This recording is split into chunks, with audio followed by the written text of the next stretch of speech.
ଜନ୍ Odia TV YouTube channel ଆଜିର ଏହି ଭିଡ଼ିଓରେ ଇପିଏଫ୍ଓ 3.0 ର 5ଟି ଚେଞ୍ଜେସ୍ ବିଷୟରେ ଜାଣିବା। ଏହି ଇପିଏଫ୍ଓ 3.0 ଆସୁଛି ଏହା 7 କୋଟି ଇପିଏଫ୍ ସଦସ୍ୟଙ୍କ ପାଇଁ ଏକ ଗେମ୍ ଚେଞ୍ଜେସ୍।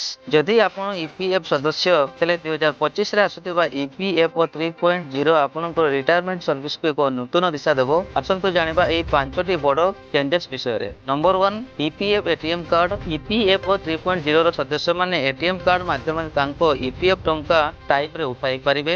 ଏହା ଆପାତକାଳୀନ ଅବସ୍ଥା ପାଇଁ ଗୋଟିଏ ବଡ଼ ସୁବିଧା। ନମ୍ବର 2 ନୂତନ ଇପିଏଫ୍ 95 ପେନସନ୍ ଯୋଜନା। ଏମ୍ପ୍ଲୟ ପେନସନ୍ ସ୍କିମ୍ର ବଡ଼ ପରିବର୍ତ୍ତନ। ବର୍ତ୍ତମାନ ଆପଣ ଚାହିଁଲେ 12% ରୁ ଅଧିକ ରେଟ୍ରେ ଅଂଶଦାନ କରିପାରିବେ। ତାହା ଆପଣଙ୍କ ଭବିଷ୍ୟତ ପେନସନ୍କୁ ବଢ଼ାଇ ଦେବ। ନମ୍ବର 3 ସହଜ ଆକାଉଣ୍ଟ ଟ୍ରାନ୍ସଫର। କମାଣ୍ଡ ଆପ୍ସ ମାଧ୍ୟମରେ ମଧ୍ୟ କରିପାରିବେ, ନଚେତ୍ ଆପଣ ଇପିଏଫ୍ର ଅଫିସିଆଲ ୱେବସାଇଟ୍ରେ ମଧ୍ୟ ଆପଣ ସହଜ ଆକାଉଣ୍ଟ ଟ୍ରାନ୍ସଫର ସିଷ୍ଟମ ହେଇଯିବ। ନୂତନ ଫର୍ମ 13 ଏବଂ ଆଧାର ବେସ୍ଡ ୟୁଏନ୍ ଆକ୍ଟିଭେସନ ମାଧ୍ୟମରେ ଆକାଉଣ୍ଟ ଟ୍ରାନ୍ସଫର ବହୁତ ସହଜ ହୋଇଯିବ। ସେଣ୍ଟ୍ରାଲାଇଜ୍ ପେନସନ୍ ପେମେଣ୍ଟ ସିଷ୍ଟମ ଆସିଛି, ଯାହା ଆପଣଙ୍କୁ ଭାରତର କୌଣସି ବ୍ୟାଙ୍କ ବ୍ରାଞ୍ଚରୁ ପେନସନ୍ ନେବାକୁ ସହଜ କରିଦେବ। Number 4 centralise pension payment system. ଯାହା ସେଣ୍ଟ୍ରାଲାଇଜ୍ ପେନସନ୍ ପେମେଣ୍ଟ ସିଷ୍ଟମ ଭାରତର ଯେକୌଣସି ବ୍ୟାଙ୍କ ବ୍ରାଞ୍ଚରୁ ପେନସନ୍ ଉଠାଇବାରେ ଆପଣଙ୍କୁ ସାହାଯ୍ୟ କରିବ।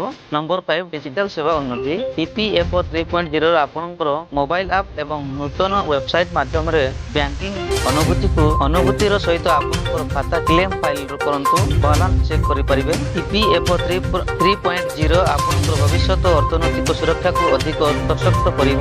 ଅଧିକ ଅପଡେଟ୍ ପାଇଁ ଆମ ଚ୍ୟାନେଲକୁ ସବସ୍କ୍ରାଇବ କରନ୍ତୁ। ଏହି ଭିଡ଼ିଓକୁ ଲାଇକ୍ ଏବଂ ସେୟାର କରିବାକୁ ଭୁଲନ୍ତୁ ନାହିଁ।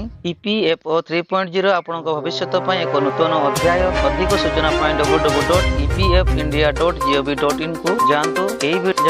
ଧନ୍ୟବାଦ। ଜୟ ଜଗନ୍ନାଥ।